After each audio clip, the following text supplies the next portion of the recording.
Kami bersyukur kepadamu, ya Bapa, kalau pada saat ini kami boleh hadir di tempat ini. Kami rindu nasihat-Mu, kami rindu Engkau berbicara kepada kami saat ini ya Bapa. Karena hanya suara-Mu lah yang kami butuhkan, yang kami perlukan. Supaya kami boleh hidup berkenan kepadamu ya Tuhan. Di hari sisa umur hidup kami ini, kami ingin terus berjuang ya Bapa, untuk berkenan kepadamu. Bapa, berbicaralah kepada kami. Kami rindu, kami haus dan lapar akan kebenaran firman-Mu. Dan kami percaya itulah kebahagiaan yang Engkau berikan kepada kami. Karena semuanya akan Engkau penuhkan di dalam bejana hati kami ya Bapa. Terima kasih Tuhan, terima kasih Bapa di surga. Kami siap menyambut kebenaran firman-Mu. Hanya di dalam nama Tuhan Yesus Kristus kami sudah berdoa dan mengucap syukur. Yang percaya mari kita katakan bersama, amin. Silakan duduk Bapak Ibu sekalian. Shalom. Sore petang hari ini kita akan belajar bersama sesuai dengan tema yang diberikan, The Hope of Christ's Return. Harapan kedatangan Kristus kembali. Di dalam bahasa Yunani ada kata parousia, di mana parousia ini memiliki pengertian yaitu kedatangan atau kehadiran. Nah, di dalam konteks kekristenan, parousia itu berarti kedatangan Tuhan Yesus yang kedua kalinya. Peristiwa ini akan terjadi pada akhir zaman. Konsep parousia sangat penting dalam teologi Kristen karena memberikan harapan dan motivasi kepada kita, kepada saudara dan saya, supaya kita hidup sesuai dengan kehendak Allah Bapa di surga. Di dalam Alkitab Perjanjian Baru, kedatangan atau datang itu ada dua kata. Selain parousia, ada kata yang lain yaitu erchomai. Sama-sama datang. Tetapi kalau parousia itu kata yang dipergunakan untuk eskatologi. Eskatologi itu adalah ilmu tentang akhir zaman. Eskatos itu akhir, logi itu ilmu. Jadi eskatologi adalah ilmu yang berbicara akhir zaman. Dan parousia ini biasanya ada di dalam eskatologi. Berbeda dengan erchomai. Erchomai juga artinya datang, bisa juga pergi. Tetapi datang atau pergi dalam pengertian secara umum. Dan biasanya dipergunakan untuk konteks manusia. Tetapi juga bisa dipergunakan dalam konteks kedatangan Tuhan Yesus Kristus. Seperti di dalam Kisah Rasul pasal pertama ayat yang ke-11, dikatakan, hai orang-orang Galilea, mengapakah kamu berdiri melihat ke langit? Yesus ini yang terangkat ke surga meninggalkan kamu. Nah ini, akan datang kembali dengan cara yang sama seperti kamu melihat dia naik ke surga. Akan datang kembali. Memang tidak dipergunakan kata parousia, tetapi erchomai. Dan maknanya sama saja. Ya, maknanya sama saja, yaitu kedatangan Tuhan kali yang kedua. Demikian juga di dalam Wahyu pasal 22 ayat yang ke-12. Sesungguhnya aku datang segera. Nah, aku datang di sini juga erchomai. Tidak menggunakan kata parousia. Oke, sekarang kita akan fokus kepada kata parousia. Di dalam Alkitab, kedatangan Tuhan Yesus kedua kali atau parousia sebetulnya kalau bicara parousia tidak boleh dipenggal, parousia begitu enggak ya? Parousia begitu saudaraku ya. Paruh usia, bukan usianya separuh begitu ya. Parusia gitu ya, jadi langsung. Artinya kedatangan atau kehadiran. Nah, saya ulang, di dalam Alkitab kedatangan Tuhan Yesus kedua kali atau parusia, tujuannya adalah, nah ini Bapak Ibu. Yang pertama, dia akan datang sebagai hakim. Di dalam Injil Lukas pasal 21 ayat 36 dikatakan, berjaga-jagalah senantiasa sambil berdoa, supaya kamu beroleh kekuatan untuk luput dari semua yang akan terjadi itu, dan supaya kamu tahan berdiri di hadapan Anak Manusia. Tahan berdiri, artinya kita mempertanggungjawabkan apa yang sudah kita lakukan selama kita hidup. Ya, tahan berdiri di hadapan Anak Manusia, di hadapan Tuhan Yesus. Kemudian di dalam Kisah Para Rasul pasal 10 ayat ke-42, dan ia telah menugaskan kami memberitakan kepada seluruh bangsa dan bersaksi bahwa dialah yang ditentukan Allah menjadi hakim atas orang-orang hidup dan orang-orang mati. Jadi Tuhan Yesus ditetapkan menjadi hakim atas orang-orang hidup dan orang-orang mati. Dari ayat yang sudah kita baca ini, Bapak Ibu Saudara sekalian, implikasinya bagi saudara dan saya adalah kita harus mempersiapkan diri dengan benar. Seperti dikatakan di dalam Injil Lukas pasal 21 ayat yang ke-36 tadi. Dikatakan berjaga-jagalah senantiasa sambil berdoa. Karena semua orang akan dihakimi menurut perbuatan, bukan menurut iman. Oleh sebab itu kalau di gereja suara kebenaran Injil selalu ditekankan supaya kita sempurna seperti Bapa dan serupa dengan Tuhan Yesus, itu artinya saudaraku, bahwa saudara dan saya harus hidup benar. Saudara dan saya harus hidup benar, supaya kita bisa mempertanggungjawabkan apa yang sudah kita lakukan, perbuatan kita. Dan kalau saudara memiliki perbuatan yang serupa dengan Tuhan Yesus, saya yakin dan percaya, Tuhan Yesus akan berkata, marilah anakku yang kukasihi, kepadamu aku berkenan. Dan itu menjadi kerinduan kita semua tentunya. Ya, oleh sebab itu, kalau kita dinasihati pada saat ini supaya berjaga-jaga senantiasa sambil berdoa, ayo kita lakukan terus dalam hidup kita, saudaraku. Dunia tidak menentu, dunia semakin jahat. Saudara perhatikan itu medsos, begitu masif memberitakan hal-hal yang buruk. Media sosial itu sangat baik, seperti pisau di tangan siapa.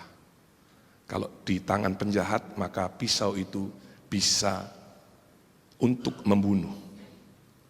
Pisau itu bisa sebagai alat untuk merampok atau merampas harta orang lain. Tetapi kalau pisau itu di tangan koki, maka pisau itu bisa membuat masakan yang enak, hauce, lezat. Tergantung siapa yang memegang pisau itu. Demikian juga dengan media sosial. Siapa yang menampilkan media sosial itu? Kalau orang punya kepentingan dan kepentingan itu kepentingan yang jahat, ada motivasi yang tidak baik, tentu akhirnya media sosial itu menjadi semacam hoax. Walaupun juga ada kebenarannya, saudaraku. Tetapi menjadi berita yang jahat. Menjadi isu-isu yang tidak baik. Nah, seharusnya apapun yang tercipta, apapun yang ada di dunia ini harusnya harusnya saudaraku, baik buat kita. Kenapa semua bisa seperti itu? Bisa menjadi tidak baik? Ya karena dosa. Karena dosa yang ada dalam hidup kita, dalam diri kita. Akibat dosa itulah manusia tidak dapat hidup secara tepat. Ya, tidak bisa hidup secara tepat atau dengan kata lain luncas. Hamartia itu luncas, artinya tidak tepat sasaran. Ya, karena dosa.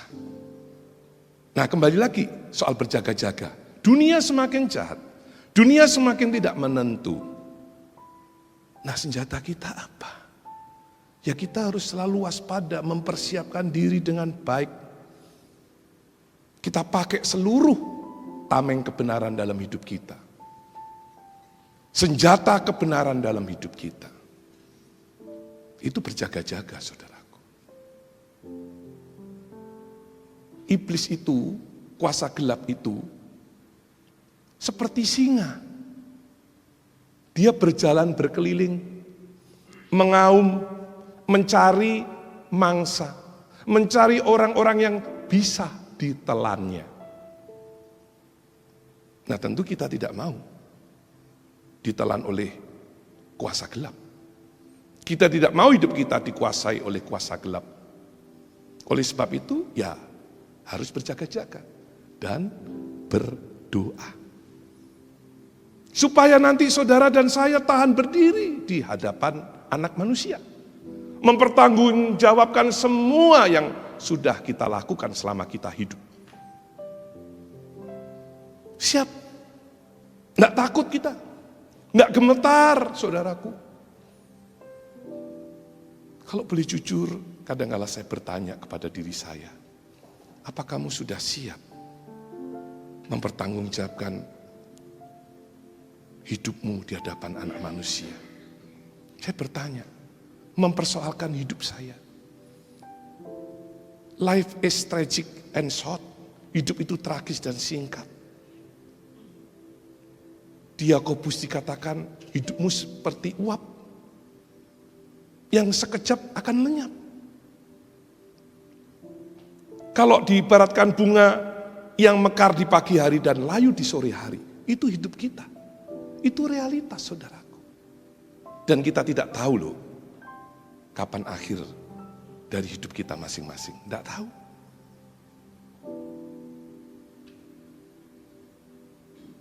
Kemarin saya besuk gembala orang tua kita, orang tua rohani kita di Singapura. Kemarin malam saya baru pulang. Nanti tanggal 28 ini beliau kembali ke Indonesia bersama dengan semua keluarga yang selama ini merawat, melayani beliau di sana. Nah, Ibu Eras menasihati kepada saya, Pak, hati-hati Pak, jaga kesehatan. Sebab kalau sudah sakit, apalagi stroke, itu berat. Nah, demikian juga dengan saudara. Kita semua di sini.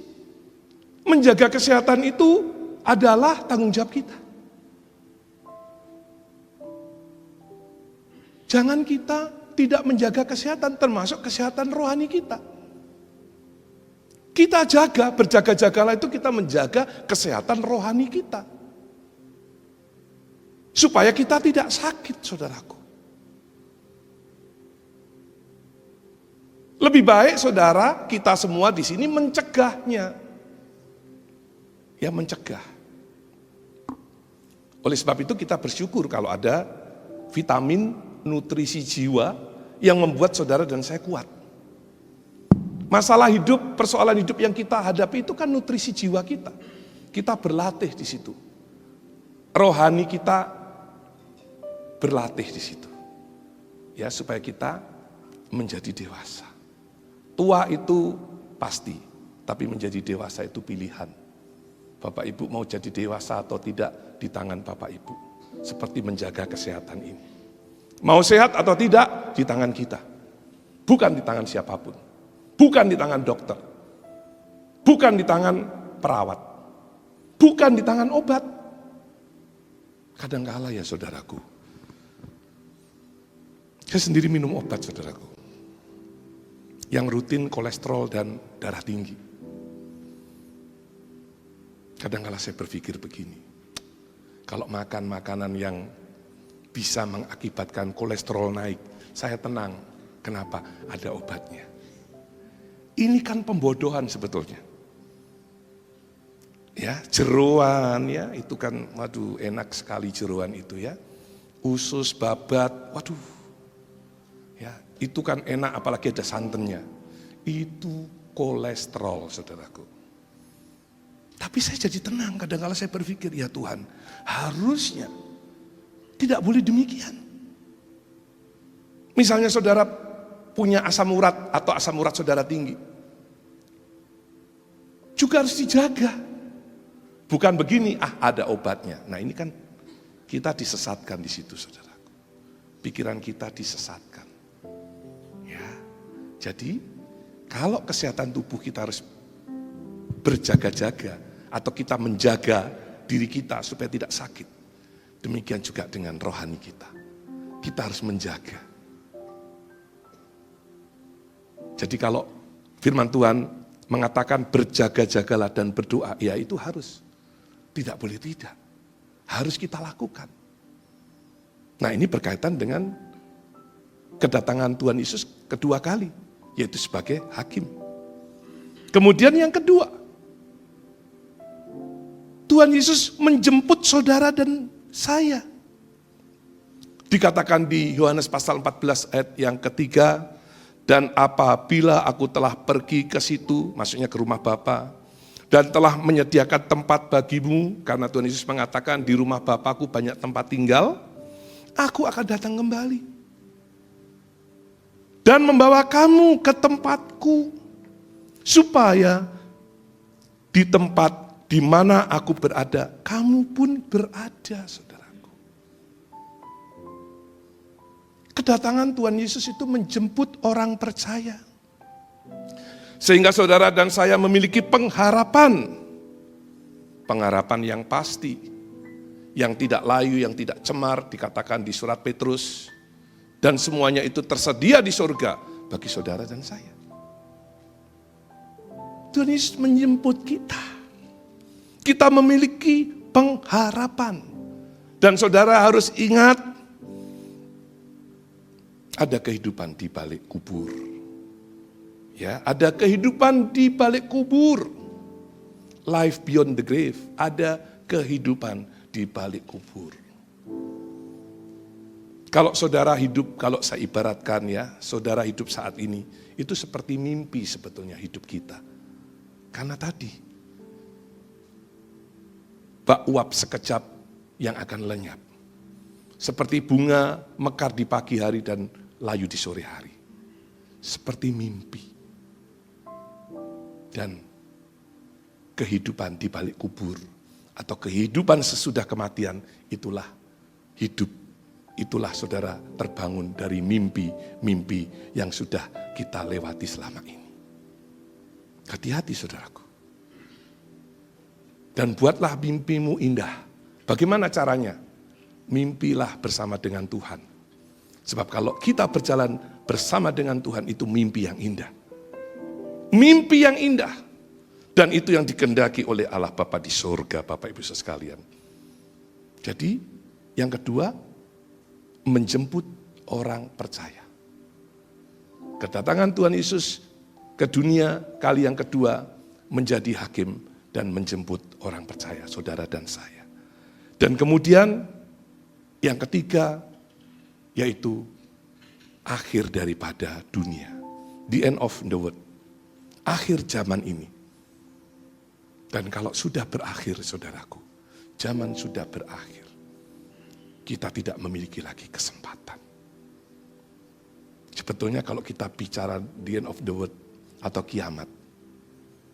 Kiamat bisa terjadi, kiamat dalam arti sesungguhnya yaitu kedatangan Tuhan Yesus kali yang kedua, yaitu parousia, tetapi juga bisa berarti kiamat kecil. Yaitu di mana saudara meninggal atau meninggalkan dunia ini. Itu juga akhir daripada zaman, yaitu zaman di dalam hidup kita masing-masing. Akhir daripada zaman. Ya, berakhir hidup kita. Dan kalau kita sudah tahu seperti itu Bapak Ibu, kita harus selalu waspada. Kita harus selalu mempergunakan waktu yang kita miliki. Seperti Rasul Paulus katakan, pergunakanlah waktu yang ada. Kamu harus jadi orang arif, jangan orang yang bodoh. Pergunakanlah waktu yang ada. Waktu di situ kairos atau kesempatan. Kesempatan yang Tuhan berikan dalam hidup kita masing-masing. Jangan saudara terlena dengan keindahan dunia ini, sehingga kita lupa bahwa dunia ini pasti berakhir. Hidup ini ada ujungnya, saudaraku. Hidup ini ada ujungnya, bukan tak berujung. Dan satu persatu yang dicinta berpulang dan tak kembali lagi. Satu persatu meninggalkan kita. Bahkan kita sendiri nanti juga akan meninggalkan orang-orang yang kita kasihi. Makanya saya sering menasihati anak saya, nak, kalau kamu diberitahu orang tua, kamu diberikan nasihat oleh orang tua, dengarkan. Ya, selama kami masih bisa berbicara, kami masih bisa berkata-kata, kami masih bisa memberikan nasihat, dengarkanlah nasihat kami sebagai orang tua. Sebab ada waktunya kami tidak akan berbicara selamanya. Ada waktunya Papa akan menutup mulut ini selama-lamanya. Diam selama-lamanya. Ketika jantung tidak berdetak, nadi tidak berdenyut, disitulah Papa tidak akan bisa berkata-kata lagi. Ingat, dengarkan nasihat orang tua. Itu selalu saya pesan kepada mereka. Karena begini Bapak Ibu, anak zaman sekarang berbeda dengan waktu saya kecil. Kalau dulu saya dinasihati papa mama saya, enggak mau dengar. Mulut berbicara, telinga kita itu budek ya, budek itu tuli gitu ya. Kita menulikan diri. Kalau orang bilang masuk kanan keluar kiri begitu ya, udah. Cambuk berbicara saudaraku. Rotan berbicara. Dulu saya dihajarnya bukan pakai rotan lagi, pakai selang. You know selang? Selang air yang segini itu. Aduh kalau dicambuk itu ya saudaraku, merah bisa seminggu itu. Panasnya enggak kira-kira saudaraku. Dan mama saya pinter, kalau memukul saya itu, jadi kalau misalnya saya punya kesalahan ya, mama saya enggak pernah, almarhum mama saya enggak pernah mukul saya waktu saya pulang. Dibiarkan saja saudaraku, dibiarkan tidur. Tapi sebelum bangun tidur di situ, dia cambuk saya. Jadi saya tuh ingat-ingat kalau punya kesalahan, pagi-pagi saya waspada saudaraku. Berjaga-jaga, supaya cambuk itu bisa saya tangkis begini kan begitu. Atau saya lari, tapi enggak bisa lari karena mama saya berdiri di depan kamar. Kamar saya kecil, wah gitu, ampun gitu. Tapi waktu sudah besar begini saudaraku, sudah tua begini, saya pernah komplain sama mama. Mami, saya manggilnya Mami, kenapa Mami dulu sering pukul saya? Dia bilang gini saudaraku, siapa pukul kamu? Enggak pernah Mami pukul kamu. Enak aja kamu kata. Loh berarti dulu yang mukul siapa ya gitu. Enggak ngaku Mami saya saudaraku. Iya, enggak pernah Mami pukul kamu katanya. Ya ampun, kalau misalnya ada HP gitu ya, zaman dulu bisa disuting saudaraku ya. Tapi kan zaman saya enggak ada saudaraku. Boro-boro HP, TV saja berwarna hitam putih saudaraku. Terus di kampung saya dulu enggak pakai listrik, belum ada listrik Pak Juan. Pakainya aki. Saya pakai aki saudaraku. Jadi kalau akinya habis, kita buru-buru cas di tukang cas ada ya, bayar kita. Jadi nggak nonton TV kalau kita terlambat ngecas. Jadi mami saya nggak ingat. Tapi kalau anak sekarang, saudaraku, coba saudara pukul, masuk penjara saudaraku kita. Ya, KDRT. Ya, menganiaya anak, KDRT, dilaporkan, bisa saudaraku. Anaknya enggak lapor, tetangganya lapor, kena kita saudaraku. Karena itu bukan delik aduan. Waduh, mengerikan juga. Jadi akhirnya, ya anak sekarang sedikit-sedikit, kalau kita marah, langsung komplain. Papa ngapain sih marah-marah? Begitu saudaraku. Kamu masih mending papa hanya marah. Tahu nggak kamu? Zaman dulu papa digebukin, dipukul sama papa mama. Dia aja begini. Itu kan dulu pak. Sekarang enggak pak, katanya gitu. Saya pikir-pikir bener juga, enggak juga ya. Waduh, jadi ya repot jadi orang tua. Maka kita senantiasa memberikan pengertian. Supaya dia sadar, saudaraku. Pengertian-pengertian, nasihat-nasihat. Seperti sore hari ini, kita juga mendengarkan nasihat kebenaran firman Tuhan. Seperti mimpi hidup ini. Sekejap, hidup yang 70, 80, 90 tahun, yang hanya setitik, dibandingkan dengan garis panjang kehidupan kekal yang tak terbatas atau unlimited. Garis panjang yang tak terbatas atau unlimited. Coba saudara bisa merenungkan hal ini. Kenapa kita tidak persoalkan kehidupan di balik kubur? Kenapa tidak kita persoalkan? Akhir daripada zaman ini pasti akan berlalu. Dunia akan mendebu. Ayo saudaraku, kita menyadari akan hal ini. Nah, di luar pemahaman secara umum, tadi yang saya jelaskan tadi itu pemahaman secara umum Bapak Ibu. Jadi Yesus datang kali yang kedua sebagai hakim, kemudian dia datang menjemput kita, dan yang ketiga adalah akhir daripada kehidupan. Tetapi ada hal, menurut pendapat atau pandangan saya, ada hal yang sangat penting, yang harus menjadi perhatian saudara dan saya, kalau kita bicara parusia atau kedatangan atau kehadiran Tuhan Yesus kali yang kedua. Kali yang kedua. Bapak Ibu, Gereja Suara Kebenaran Injil mengajarkan bahwa keselamatan ini ada 3 dimensi. Ada 3 dimensi. Dimensi yang pertama yaitu kedatangan Tuhan Yesus 2000 tahun yang lalu. Di mana Tuhan Yesus adalah kebenaran. Dia datang untuk menebus dosa umat manusia. Saudara diselamatkan. Kita diselamatkan. Itu dimensi yang pertama. Dimensi keselamatan, yaitu kedatangan Tuhan Yesus Kristus pertama di dunia ini. Atau dengan kalimat lain, dimensi masa lalu. Terus ada dimensi yang kedua, yaitu dimensi saat ini. Yaitu saudara dan saya juga harus menghadirkan Tuhan Yesus dalam hidup kita. Memang kalau parusia itu adalah kedatangan fisik, kedatangan yang real, yang nyata. Ya, kedatangan fisik. Tetapi ada kedatangan yang harusnya juga kita persoalkan, yaitu kedatangan Tuhan Yesus saat ini dalam hidup kita.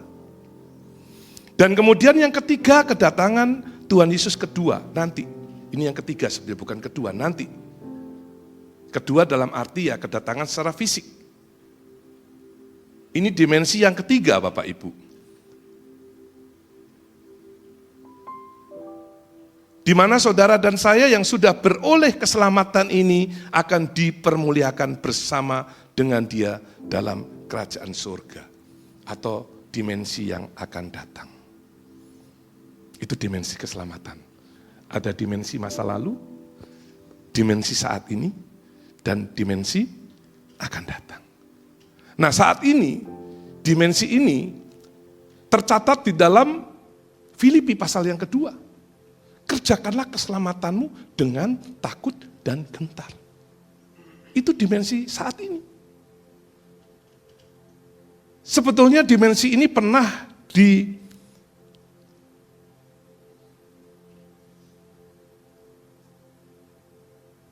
disampaikan oleh Rasul Paulus. Pernah dikemukakan oleh Rasul Paulus, saudaraku. Dimensi ini pernah dikemukakan.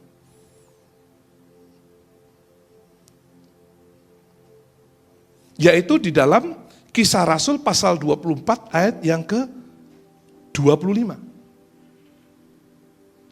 Pernah dikemukakan oleh Rasul Paulus kepada wali negeri yaitu Felix pada waktu itu.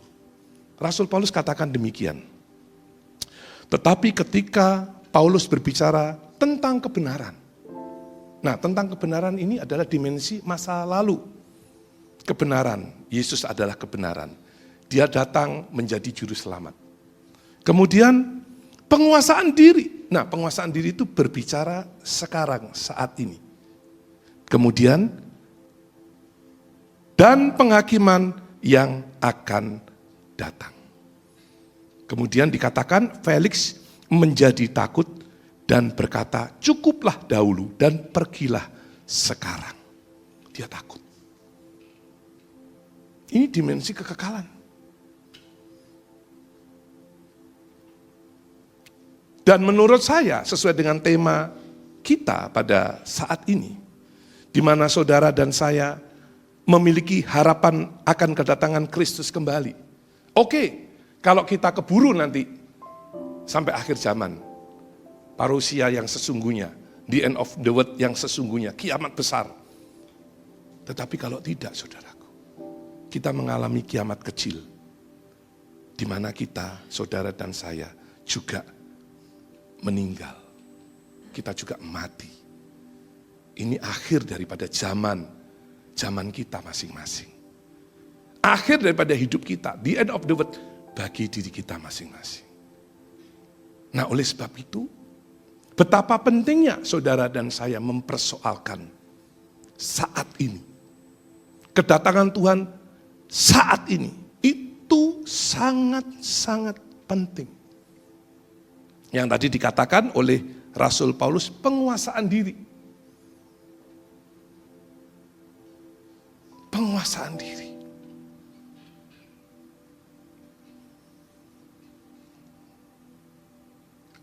Di zaman kita masih di gereja atau sinode yang lama, tapi ini sebetulnya kan lagu Protestan. Tetapi ya sudah saya sebut sajalah, di gereja Bethel Indonesia itu, saudaraku, juga ada yang namanya lagu-lagu Nafiri Kemenangan. Nah, lagu-lagu Nafiri Kemenangan itu banyak berisi lagu-lagu yang saya katakan lagu-lagu Protestan. Ya, Nafiri Kemenangan. Kan kita sering dengar lagu ini. Nadanya di mana ya? Di C, coba C ya, C, mana, oh ya. Mari masuk, masuk hatiku, ya Yesus.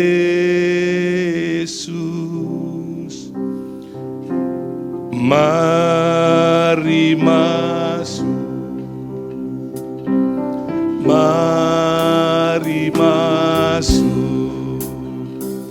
masuk hatiku, ya Yesus. Datang sekarang,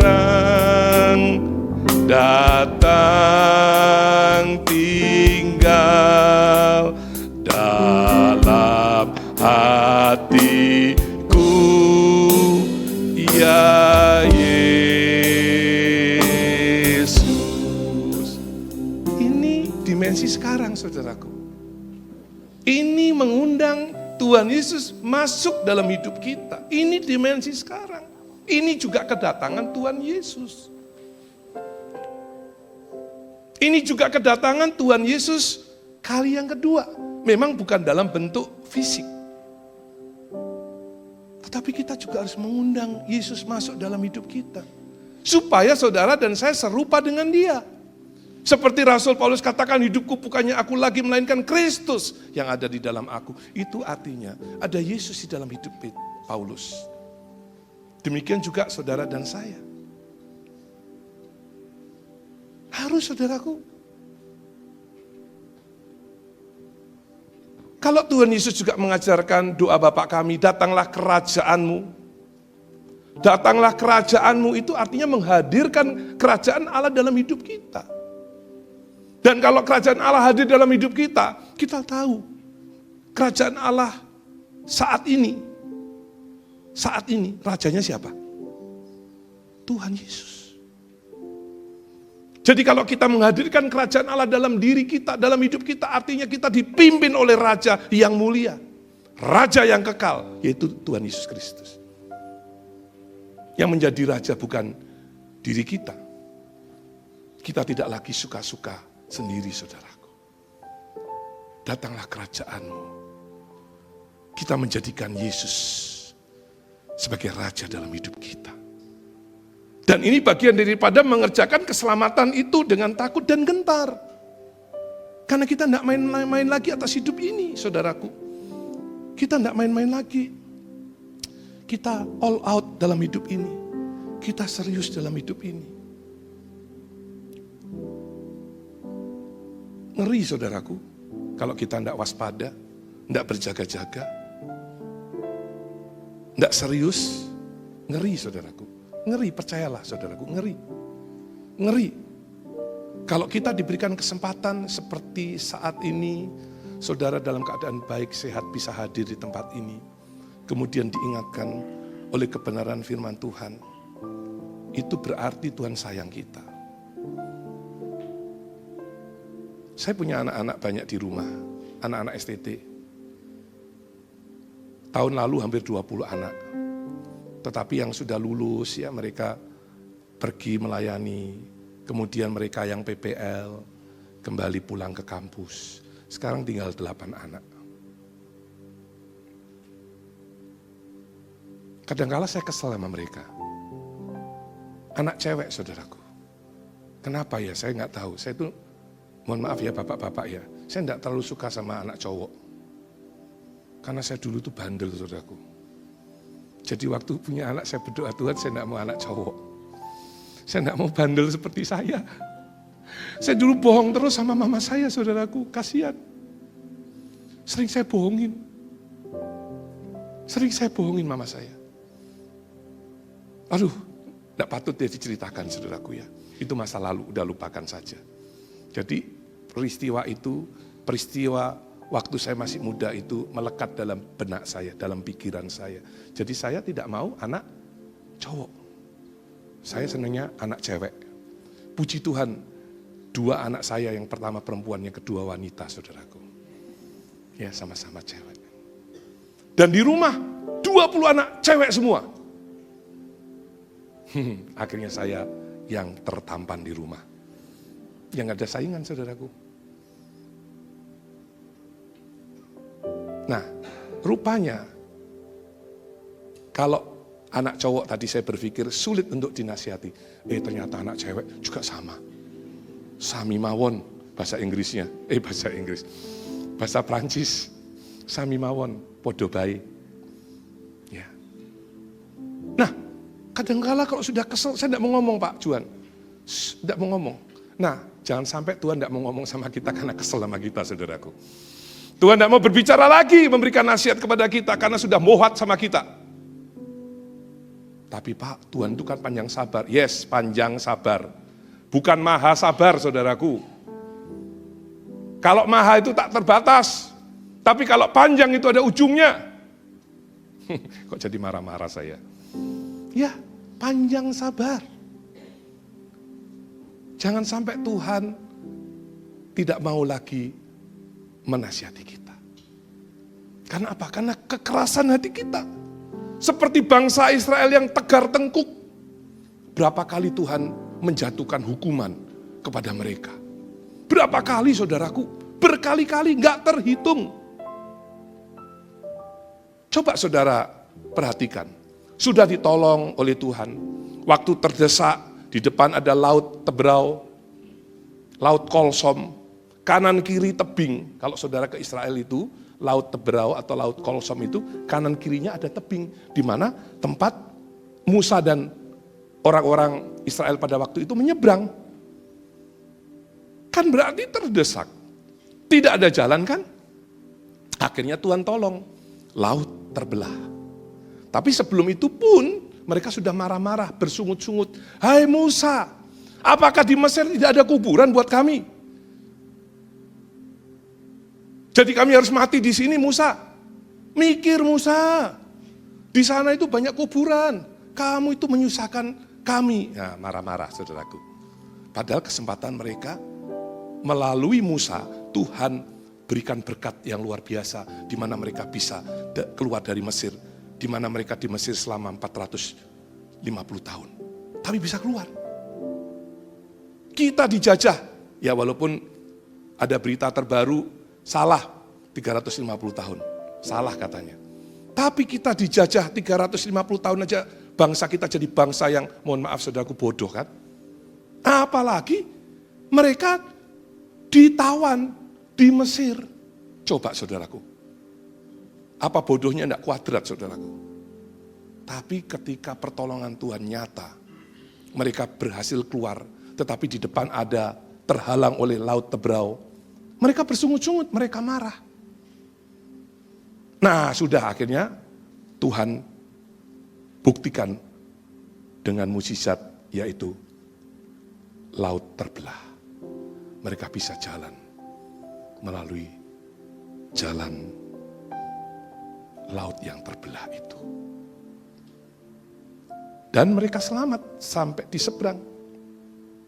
Pasukan Firaun pada saat itu mengejar, ketika mereka berada di tengah-tengah, laut itu kembali menutup jalan yang terbelah itu. Mati semua.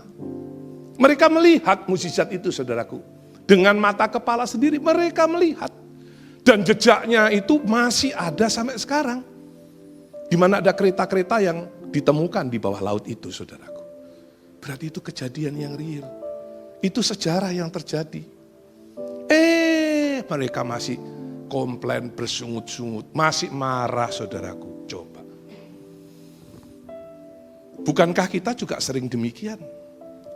Tuhan memberikan pertolongan kepada kita. Saudaraku, kalau kita sakit, saya mau tanya Bapak Ibu, mudah gak Tuhan menyembuhkan kita? Mudah sekali saudaraku. Tapi ada satu persoalan yang harus Bapak Ibu pertanyakan. Kalau tidak sembuh, saudara bertanya sama Tuhan. Sebab Tuhan tahu kan, apakah kalau saudara sembuh, saudara mau mempermuliakan Dia? Apakah kalau saudara sembuh, benar-benar ikut Dia? Jangan-jangan saudara hanya berjanji saja. Seperti lagu yang dulu, zaman saya ada lagu yang lagunya kurang lebih begini, lagu dunia ya. Tapi janji, tinggal janji, bulan madu hanya mimpi. Loh, bulan madu hanya mimpi, janji tinggal janji saudaraku.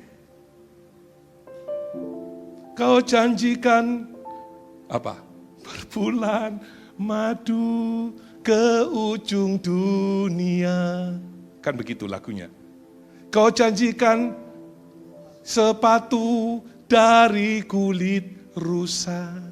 Terus, tapi janji, tinggal janji. Kan begitu saudaraku. Jangan kita juga demikian. Bapa di surga, aku berdoa, jamah diriku Tuhan. Sembuhkan aku Tuhan, aku berjanji kalau aku sembuh, aku akan mengabdi kepadamu ya Bapa. Tuhan tahu saudaraku, Tuhan tahu, belum tentu engkau menepati janji itu. Jadi kalau saudara berjanji, ya hati-hati. Maka nyanyi lagu yang aku berjanji itu gak mudah saudaraku, ya gak mudah. Aku berjanji, coba saudara berjanji itu loh. Terus menghormati mengabdimu. Ya, saudara, kita semua berjanji untuk menghormati Tuhan dalam segala perkara.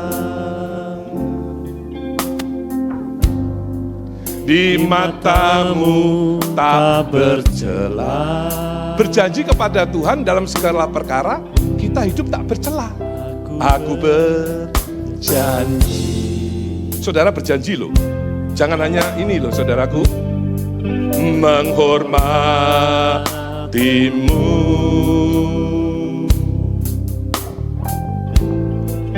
Hanya Engkau yang berharga dalam hidupku. Kita berjanji hanya Engkau yang berharga dalam hidupku. Coba saya mau tanya, saudara punya sesuatu yang bernilai dalam hidup ini selain Tuhan? Ada yang berharga dalam hidup kita selain Tuhan? Hanya Kau yang berharga loh. Hanya Engkau yang berharga, bukan yang lain. Tidak ada yang lain sebetulnya. Aku berjanji.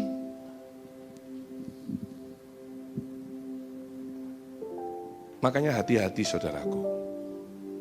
Jangan tapi janji, tinggal janji, ya bulan madu enggak ada buktinya. Kulit rusa ditukar jadi kulit kodok misalnya. kan bohong jadinya saudaraku ya. Ayo. Ini dimensi yang ada saat ini. Sekarang. No. Bukan nanti, sekarang. Dan dimensi saat ini. Yang dikatakan Rasul Paulus penguasaan diri itu saudaraku. Itu yang terus kita perjuangkan. Dimensi saat ini. Mengundang Tuhan masuk dalam hidup kita. Kemudian kita hidup seperti yang Tuhan inginkan atau serupa dengan Dia. Kita jalani ini terus saudaraku. Kita jalani ini. Kita tapaki di sepanjang perjalanan hidup kita. Apapun yang terjadi. Tidak masalah. Tidak masalah. Jalan tidak selalu rata saudaraku. Kadang hidup kita harus mendaki gunung yang tinggi. Bahkan lembah yang curam pun kita hadapi. Tapi tidak masalah. Sebab Tuhan berjalan bersama dengan kita. Tuhan tahu keadaan saudara. Lebih daripada saudara tahu keadaan saudara. Tuhan tahu keadaan kita lebih daripada kita tahu keadaan kita. Sebab Tuhan mengenal diri kita lebih daripada kita mengenal diri kita. Ya, Tuhan tahu. Selai rambut pun jatuh kata firman Tuhan, Tuhan tahu. Saudara enggak tahu loh, kita enggak tahu botak aja. Wah selama ini rontok ya Pak rambut saya, iya. Tapi kalau Tuhan tahu. Jadi kalau saudara tidak mempersiapkan diri mulai dari sekarang, dimensi saat ini, mengerikan saudaraku. Itu tulisan apa ya nak ya? Aku enggak bisa baca nak. Oke, enggak apa-apa, mau selesai kok. Mohon maaf. Ya, karena mata saya yang satu hanya tinggal 5% yang kanan. Ya, karena retinanya jatuh. Ini kesaksian saya yang terakhir. Waktu retina saya jatuh kali yang kedua. Pertama udah dioperasi, berhasil, nempel. Tapi 5 tahun kemudian ada silikon di dalam diambil. Kira-kira 2 minggu, nggak sampai lah 1 minggu ya saudaraku, jatuh lagi. Dan harus dioperasi lagi. Saya berdoa dan berkata sama Tuhan begini, Bapak, kalau begitu sudah berakhir ya pelayananku. Karena ini sangat mengganggu. Makanya tadi saya pesan Pak Juan, Pak mohon maaf saya mungkin selesai ini langsung buru-buru kembali ke Kerawang, karena saya harus ke Kerawang. Kenapa? Karena kalau setir sendiri, karena kalau 2 mata ini berfungsi saudaraku itu 3 dimensi. Tapi kalau hanya 1 ini yang berfungsi, saya tidak bisa lihat yang kanan. Tidak bisa kira-kira. Ada mobil, ada kendaraan, saya tidak bisa lihat. Saya berdoa, Tuhan, apakah ini sudah berakhir pelayananku? Tuhan jawab saudaraku. Kamu tahu nggak? orang buta aja bisa melayani. Oh iya Tuhan, yang tidak punya mata dua-duanya bisa melayani. Oh ya ampuni Tuhan, aku masih punya satu, berarti aku masih bisa melayani. Itu jawaban Tuhan, saudaraku. Dan puji Tuhan, ya bisa berjalan dengan baik. Saya masih bisa membaca dengan baik. Tetapi kalau di sana nak, tidak bisa baca aku. Oke, tapi tidak apa-apa, ini sudah mau selesai. Ya, puji Tuhan ya Bapak Ibu. Jadi seperti tema kita, ya saudara dan saya punya harapan akan kedatangan Tuhan Yesus kembali. Yaitu dimensi saat ini. Hadirkan Tuhan dalam hidup saudara. Bukan nanti, jangan tunggu nanti. Belum tentu kita mengalami yang namanya the end of the world, kiamat yang besar itu. Tapi sekarang, ya, selamat berjuang, Tuhan memberkati. Amin.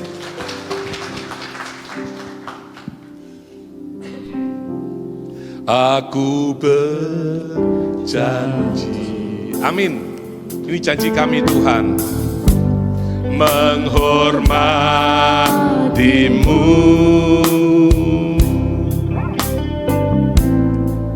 dalam segala perkara, di matamu tak bercela. Aku berjanji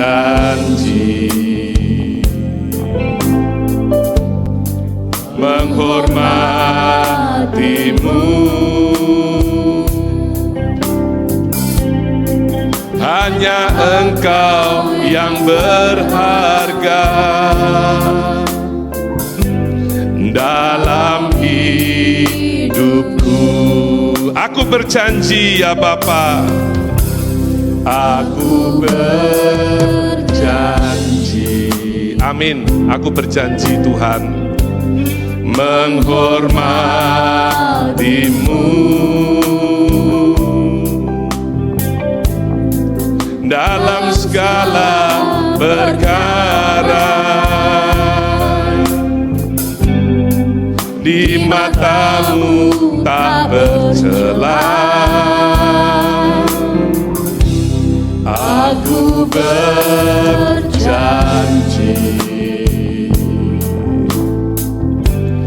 menghormatimu, hanya Engkau yang berharga dalam hidupku Tuhan. Engkau yang berharga dalam hidupku. Ku menghormatimu ya Bapa.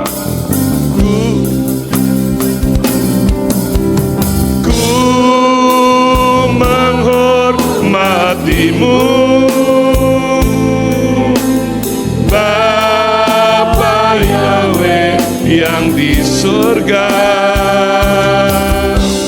di tempat maha tinggi yang maha suci.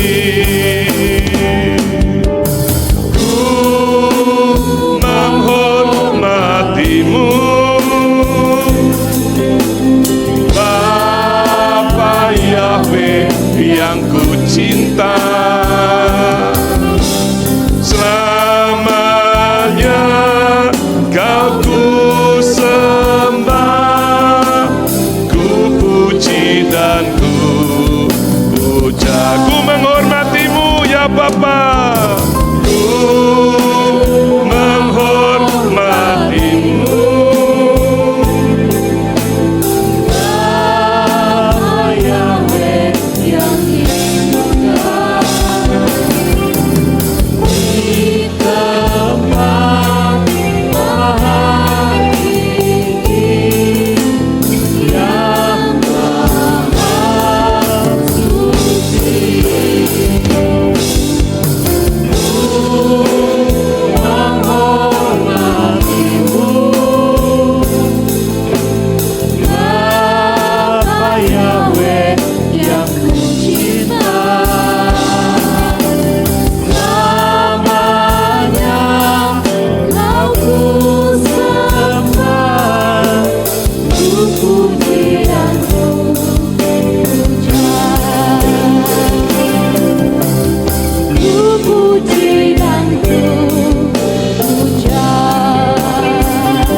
Sungguh sangat berterima kasih untuk kebenaran firman Tuhan yang disampaikan pada hari ini Tuhan.